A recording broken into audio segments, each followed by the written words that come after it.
Samajwadi party के विधायक की ओर से बड़ा बयान दिया गया है। समाजवादी पार्टी के विधायक इकबाल महमूद का भड़काऊ बयान सामने आया है और उनकी ओर से ये बड़ा बयान देते हुए एक तरीके से भड़काऊ बयान दिया गया है और ये कहा गया है उनकी ओर से जो विधायक है उन्होंने मृतकों के परिजनों से मुलाकात की है और ये कहा कि मुस्लिम के नाम पर मुस्लिम समाज शहीद होने को तैयार। 10 दिसंबर को संभल जाएगा समाजवादी पार्टी का डेलीगेशन। तो देखिए यहाँ पे समाजवादी पार्टी इकबाल महमूद जो विधायक है समाजवादी पार्टी के, उन्होंने मृतकों युवकों के परिवार से मुलाकात की है और भड़काऊ बयान भी दिया। बरगलाने का यहाँ पे प्रयास किया गया। क्या कुछ कहा गया उनकी ओर से, सुनवाते हैं आपको। ये शहीद हुआ है मेरा नहीं, मस्जिद के नाम के ऊपर शहीद होने के लिए पूरी मुस्लिम कौम तैयार रहती है हर वक्त। जो कुछ भी हुआ अच्छा नहीं हुआ, जिसने भी किया वो अच्छा नहीं किया। ये बच्चा जो है बहुत कम उम्र का था और अपने घर के परिवार को पालता पोसता। तो संभल में सपा विधायक इकबाल महमूद का भड़काऊ बयान सामने आया है। मृतक युवाओं के परिवारजनों से मुलाकात करने के बाद बोले हैं समाजवादी पार्टी के विधायक। क्या कहा है कि मस्जिद के नाम पर मुस्लिम समाज शहीद होने को तैयार है। 10 दिसंबर को संभल जाएगा समाजवादी पार्टी का डेलीगेशन। तो देखिए कल भी समाजवादी पार्टी की ओर से नेताओं की ओर से प्रयास किया गया था संभल जाने का और आज इकबाल महमूद फिर से कह रहे हैं कि समाजवादी पार्टी के तमाम जो नेता विधायक हैं वो 10 दिसंबर को जाएंगे। डेलीगेशन जो जाएगा संभल में जाके वहां पे लोगों से मुलाकात करेगा। तो देखिए यहाँ पे समाजवादी पार्टी ने जहां पे मुआवजे का ऐलान किया है, वही जो उनके विधायक थे वो यहाँ पे भड़काऊ बयान देते हुए दिखाई दे रहे हैं। उधर संभल में एएसआई का नक्शा हिंदू पक्ष के लिए एक बड़ा सबूत बन सकता है। इतिहासकारों की तरफ से दावा है कि अगर हिंदू पक्ष ने इस नक्शे को सबूत बनाकर कोर्ट में पेश किया तो हिंदू पक्ष को इसका बड़ा फायदा मिल सकता है। जिस तरीके से जो नक्शा सामने आया था उसमें अहम सबूत भी सामने आए थे कि वहां पर मंदिर ही था। देखिए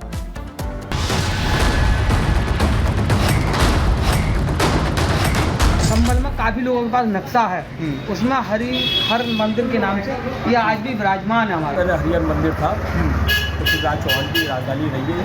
आदिकाल से मंदिर है। संभल का ये वो नक्शा है जिसे जामा मस्जिद कमेटी के खिलाफ हिंदू पक्ष बड़ा हथियार मान रहा है। देख लीजिए आप इस नक्शे को। दरअसल ये नक्शा सन 1874 का बताया जा रहा है। संभल के इस नक्शे को आप देखेंगे तो इसमें आपको हरिहर मंदिर साफ तौर पर दिख जाएगा।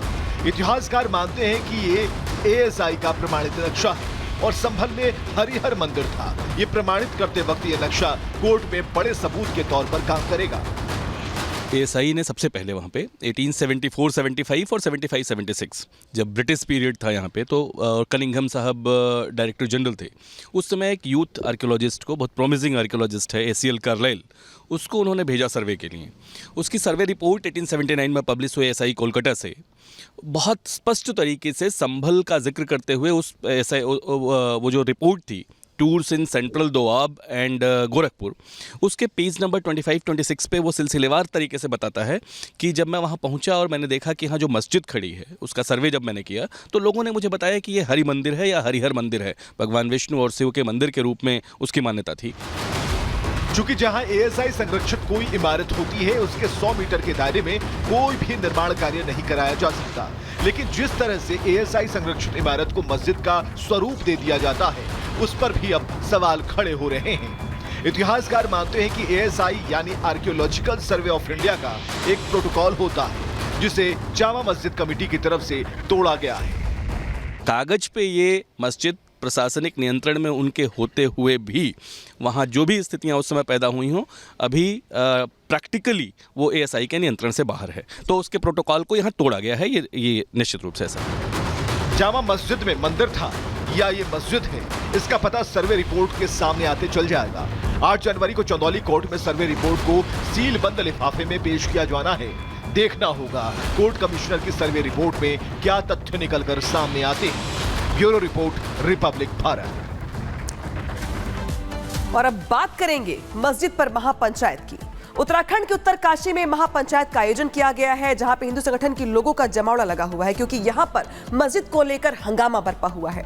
हिंदू समाज के लोगों का ये कहना है दरअसल कि जो मस्जिदें हैं वो अवैध है, जिसके बाद यहां पर पंचायत बुलाई गई है और पंचायत को लेकर लगातार चर्चा चल रही है। रिपोर्ट दिखाते हैं आप।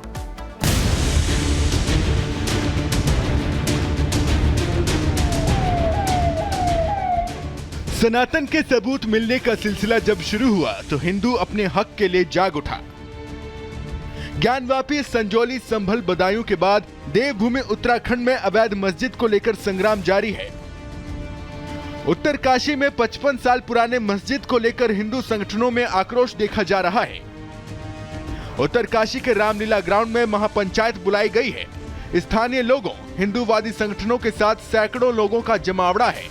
देवभूमि विचार मंच कई दिनों से महापंचायत के आयोजन के लिए इजाजत मांग रहा था। आखिर में शर्तों के साथ महापंचायत के आयोजन को मंजूरी मिल ही गई। महापंचायत के लिए प्रशासन ने सुरक्षा सख्त कर दी है। मस्जिद के 50 मीटर के दायरे में धारा 163 लागू है। मस्जिद के पास 5 से ज्यादा लोग नहीं जुटेंगे। पंचायत में लाठी, डंडे, हथियार पर रोक है। भड़काऊ बयान और नारेबाजी पर पाबंदी है। महापंचायत को लेकर जगह जगह पुलिस बल को तैनात किया गया है और पुलिस फ्लैग मार्च भी कर रही है ताकि इलाके में कोई भी अनहोनी ना हो पाए। 600 से ज़्यादा की फोर्स आज जो है उत्तरकाशी में लगी हुई है, जिसमें 3 कंपनी पीएसी और इसके अलावा जो है विभिन्न जनपदों से फोर्स मंगाया गया है। तो इसमें पूरे जनपद की बॉर्डर्स को हमने चेकिंग सील किया हुआ है। कोई भी ऐसे अवांछनीय तत्व है इसके ऊपर हमारी पूरी नज़र है। हर तरफ बैरिकेड्स लगाकर जो है वो देखा जा रहा है कि कोई इस तरह से जो है न्यूसेंस न करे और शांतिपूर्वक जो जनसभा है लोकतांत्रिक तरीके से अपनी बात कहे। आखिर इस मस्जिद को लेकर इतना हंगामा क्यों हो रहा है और क्यों हिंदू संगठन इसे ढाने की मांग कर रहे हैं, वो भी आपको समझाते हैं। दरअसल साल 1969 में इस मस्जिद का निर्माण किया गया था और इस पर सरकारी जमीन पर मस्जिद निर्माण का आरोप है। 21 अक्टूबर को जिला प्रशासन ने मस्जिद को लेकर जानकारी दी थी और मस्जिद को वैध ठहराया था, लेकिन लोग जिला प्रशासन की जानकारी मानने को तैयार नहीं है।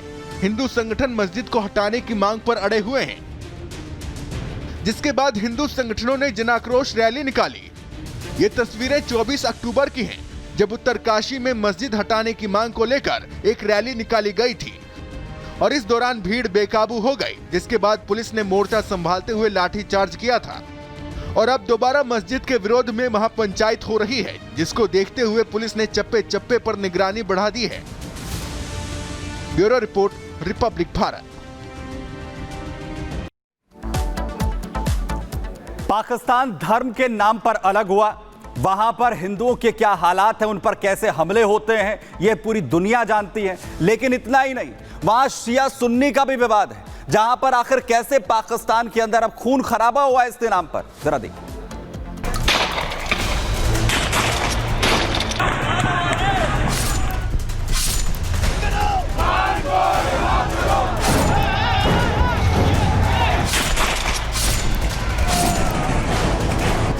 पाकिस्तान के पीएम शहबाज शरीफ की मुश्किलें खत्म होने का नाम नहीं ले रही हैं।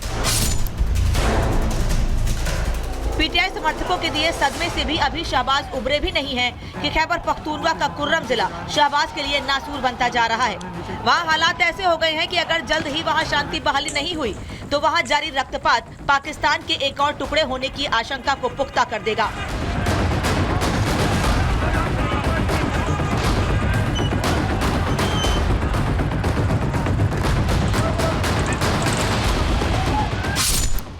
खैबर पख्तूनख्वा में फिर भड़की हिंसा, 2 गुटों के बीच घंटों तक चली गोलीबारी। संघर्ष विराम के बीच मारे गए 16 लोग। शिया सुन्नी संघर्ष में अब तक 124 मौतें। पाकिस्तानी मीडिया के मुताबिक हिंसा की यह घटना खैबर पख्तूनख्वा के उसी कुर्रम इलाके में हुई है जहां बीते कुछ दिनों पहले हुई हिंसा में 47 लोगों को अपनी जान गंवानी पड़ी थी।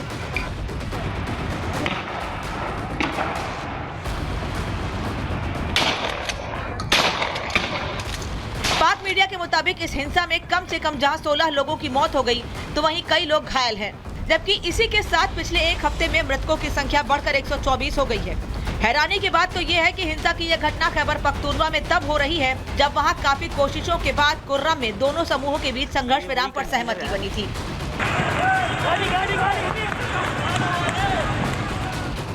आपको बता दें, खैबर पख्तूनख्वा में जारी हिंसा के बीच सबसे बड़ी चिंता का विषय ये है कि कुर्रम से गुजरने वाले राजमार्ग को पूरी तरह से बंद कर दिया गया है, जिसके चलते अफगानिस्तान से लगता खैबर पख्तूनख्वा के कई इलाकों में खाने पीने की चीजें, ईंधन और दवाओं की भारी कमी हो गई है, जिसने वहां के स्थानीय लोगों की मुसीबतें कई गुना बढ़ा दी हैं।